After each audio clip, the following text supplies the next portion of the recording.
Today I'll show you 8 rules about high reps so you can stay lean, look athletic, and keep your muscle year-round.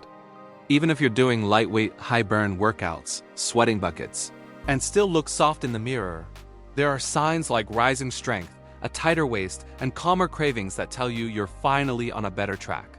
And the last rule may change how you think about training from the inside out. Hit like if you want simple, science-backed training that holds up in real life. What rep range are you living in right now? Mostly high reps, mostly low reps, or a mix?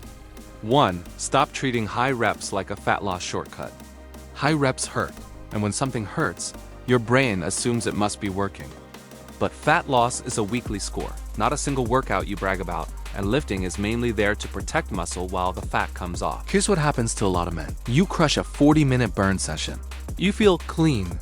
Then later you eat a little extra because you feel you earned it, and the week cancels out. Most coaches see this pattern constantly.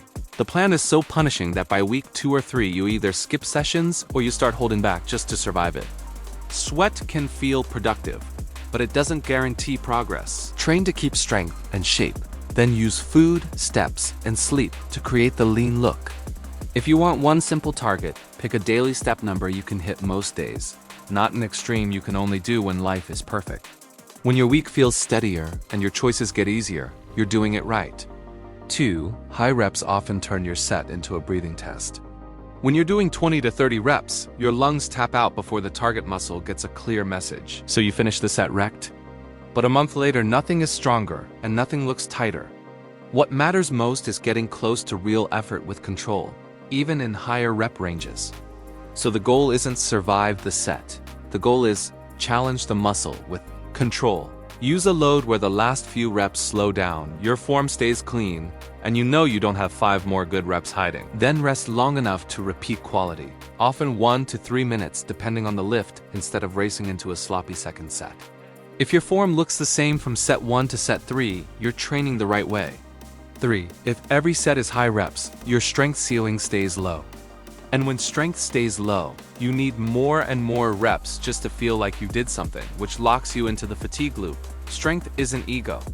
It's capacity. It makes cutting easier because you can train hard without turning every workout into a fight. Heavier sets also teach your body to recruit more muscle at once, which supports that dense, athletic look. Ask any experienced coach, and you'll hear the same thing. Men who keep some heavier work look harder, even while they're leaning out. And from a training standpoint, heavier work is also the easiest place to measure progress because numbers don't lie. So think tension first, burn second. Pick 1 or 2 big lifts per workout in the 5 to 8 rep range. Then add a moderate range like 8 to 12 to build solid volume. Write the numbers down. Slow progress is still progress, and it compounds. If you want more teaching like this, subscribe so you don't miss the next one. 4. Endless high-rep burn can quietly make you move less all day. You crush a brutal circuit, then you sit more without noticing. Your steps drop. Your body starts protecting energy. Then later, at night, you feel empty, and you snack fast, not because you're truly hungry, but because you're spent. For a lot of men, staying lean isn't about the hardest workout. It's about keeping daily output steady and recovery stable.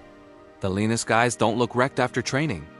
They look ready to live their day. Recovery isn't a bonus, it's part of the strategy. Try this. If your steps drop for 2 days after leg day, your training is taking too much from your week. Reduce the high rep volume and keep the strength work. When your energy holds steady through the week, fat loss becomes easier to sustain. 5. High reps can trap you in the soft and tired zone. You get a pump, but you don't build enough strength to look dense, and fatigue piles up until your form breaks and your joints start complaining. Then your brain says, I need more. So you add more sets, more circuits, more intensity, and you stay stuck. That's why some people train 6 days a week, sweat every day, and still don't look finished. The best transformations usually look calmer on the outside and smarter on the inside. So use a scoreboard that doesn't lie. Track 1 body marker like waist measurement or belt notch every 2 weeks, plus 1 strength marker like your best set of 6 on a main lift. And if the scale gets weird for a few days, don't panic. Water and stress can blur the picture short term. If the waist is moving and strength is holding, you're winning. If you've ever trained harder and ended up softer, hit like, so I know you're with me. 6. Use high reps as a finisher, not the foundation. High reps are great when the movement is safe and controlled, especially for smaller muscles, because you can push effort without your lower back stealing the work. Lateral raises, hamstring curls, cable rows with control, split squats with light load, push-ups done slowly, perfect paces for higher reps. They also help when life is stressful, because you can get a good training effect without heavy grinding all the time.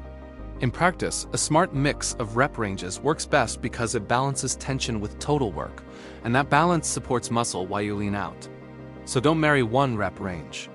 Use the right tool for the job. Do heavier sets first, then moderate sets, then one controlled high rep set where you chase perfect form, not chaos. End the set when form breaks, not when your ego wants a round number. If you leave the gym feeling trained, not trashed, you're setting yourself up to stay consistent. Don't miss this part. Comment mix and tell me if you train 3 or 4 days per week. 7. Watch what high reps do to your appetite and your sleep. A long, exhausting session can feel clean right after, but later it can rebound as cravings, especially if you train late, scroll at night, and sleep short. Here's a pattern I see constantly. You train hard at 7 p.m., you're wired at 11, you sleep light, and the next day you want sugar and coffee just to feel normal. When you're under-recovered, hunger gets louder, discipline feels smaller, and then you blame yourself instead of fixing the plan. There's good evidence that short sleep tends to push appetite up and performance down for a lot of people, even over a single week. If you want to look lean, you can't ignore your nights. Build a simple night setup. Protein at dinner, something with fiber, water earlier, and a consistent shutdown time for screens. When mornings feel easier and cravings calm down, you'll know you're setting yourself up to win. 8. Train like a builder, not like a burner. Most men don't need more suffering. They need a repeatable signal that says, keep this muscle, while nutrition does the cutting. When you train with wisdom and purpose, you stop chasing the moment and start owning the month, and that's when your body finally cooperates. A practical weekly target for many lifters is roughly 10 to 20 hard sets per muscle per week, adjusted to recovery and higher protein during fat loss, often around 1.6 grams per kilogram per day for many people can help preserve lean mass. And in the real world, the men who stay lean year-round aren't the ones doing the most reps. They're the ones progressing with the least drama. Give your body clear progress and enough recovery, and it works with you, not against you. This changes everything. Your new normal is simple. 1 or 2 heavy anchors, smart volume, 1 high rep finisher, then walk away with energy to live like a lean person day after day from the inside out. Comment 1 lift you'll push for strength this month, and 1 habit you'll protect at night. If you can repeat this week after week, you've already won the hardest part. Now 1 specific question for comments. What's your biggest high rep mistake? Too much volume, too little rest, or no progression at all? Like, subscribe, and share this with 1 friend who still thinks sweat equals results. Turn on notifications so you don't miss the next lesson. Train to build, not to beg for results. God bless you and see you next time.